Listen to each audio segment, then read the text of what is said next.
অসমত কণ্টিনিউ 3 দিন অসমৰ স্কুল কলেজ অফিচ কাৰ্যালয় বন্ধ থাকিব। অসম চৰকাৰে ইতিমধ্যে তাৰিখ ঘোষণা কৰিছে। এই ভিডিঅ'ৰ জৰিয়তে আপোনালোকক জনাই দিয়া হ'ব কেতিয়াৰ পৰা অসমত বন্ধ থাকিব 3 দিন কণ্টিনিউ স্কুল কলেজ অফিচ কাৰ্যালয়।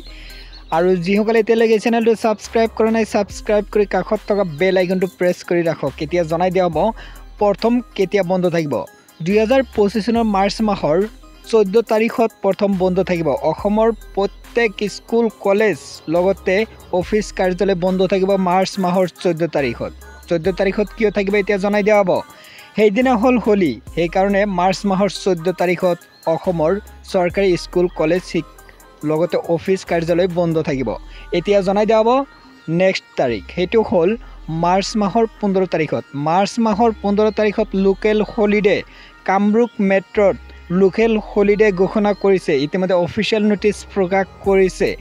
কামৰূপ মেট্ৰৰ শিক্ষা অনুষ্ঠান অফিচ কাৰ্যালয় বন্ধ থাকিব মাৰ্চ মাহৰ 15 তাৰিখত।